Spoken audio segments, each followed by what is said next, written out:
Ready.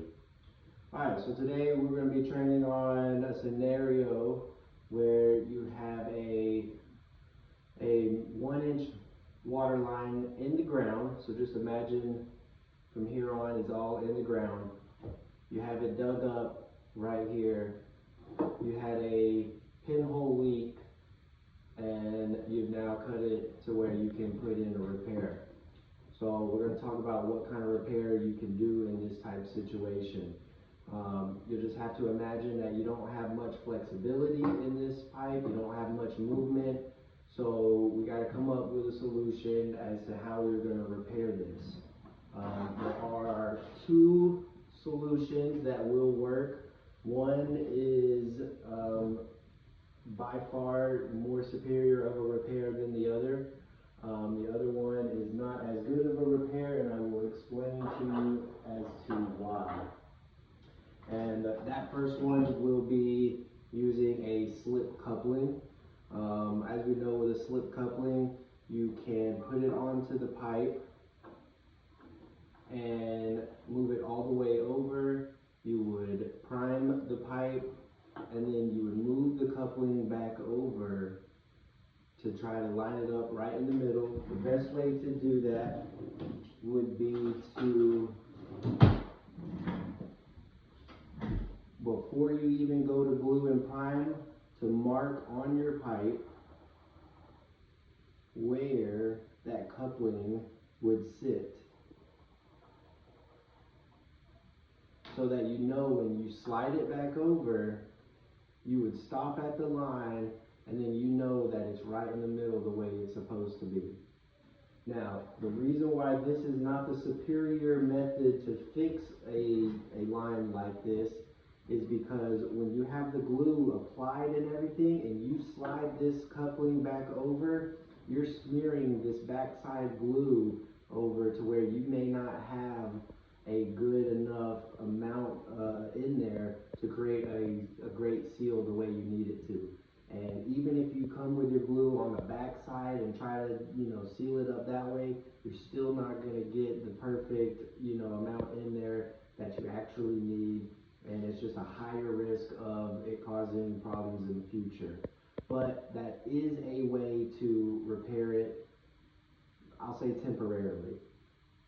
Now, the best way to repair a situation like this is to do what we call a swing joint. And with a swing joint, what you would do is you would cut further back on the pipe to open it up, and you would use 90s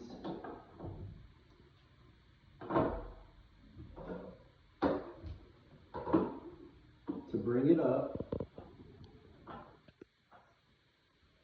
and bring it over. And when you do it like this, you can pre-build your piece here. Just imagine you have a piece of pipe through there, which I'm going to, can I see the sawzall again? Just get the pieces for you. When you pause it, don't stop it, just pause it.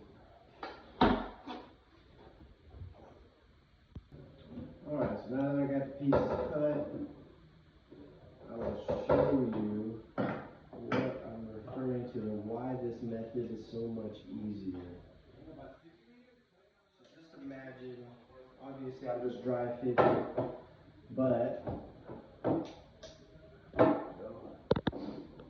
you can pre-build this top piece, and then since you don't have any flexibility and movement in these main lines that, again, imagine that they're buried, it is much easier, instead of you struggling, trying to get flex to happen, to get a coupling to, look at the draw pop in and everything, which it's not going to happen.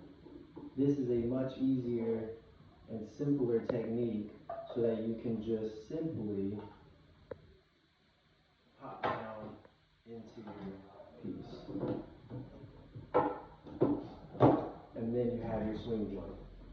Now, what you would like to do in this situation, the best thing is obviously in between these two joints here, you would like to put a thrust block into here to support them, and you want to put a support, some type of support on top here to keep this from blowing up and blowing off the top. Same on the back side here. I've seen and used before, doing like a wrap around this so that it forces it and holds it together. Obviously, you want to give ample time for your glue and everything to dry, so that you do have a nice, secure bond that will help it from blowing off as well. I usually always recommend 30 minutes to an hour, sometimes even longer, depending on what kind of weather you're dealing with. If it's super cold, give it a longer time for it to cure. If you read on the glue container, sometimes the actual container itself says it, but I know the box that some of the glue comes in for sure says it, and you can always find the information obviously online.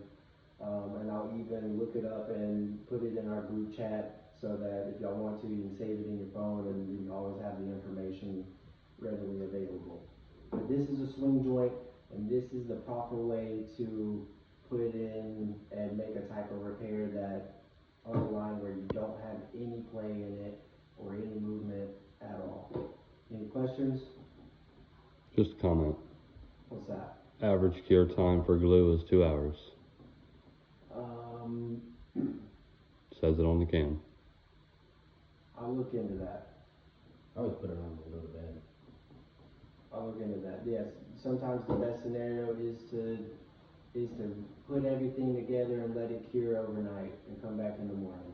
Okay, the question would be, in doing the swing joint, is it more ideal to lay it, or is it more ideal to stand it up, drop it down, which would be the most ideal?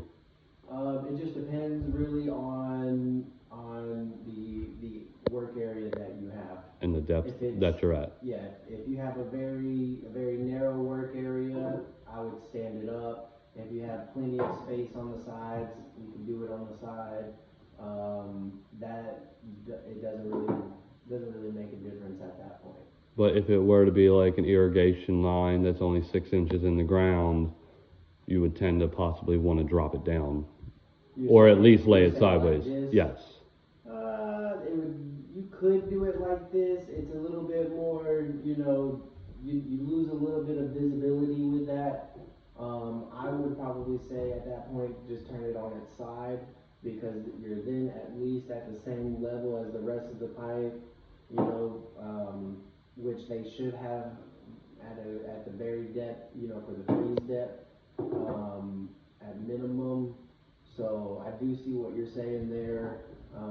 I just think if you turn it this way, you lose a lot of visibility where you would have to potentially dig further down to see the bottom side here. Any other questions, comments, concerns? All right, that's our training today.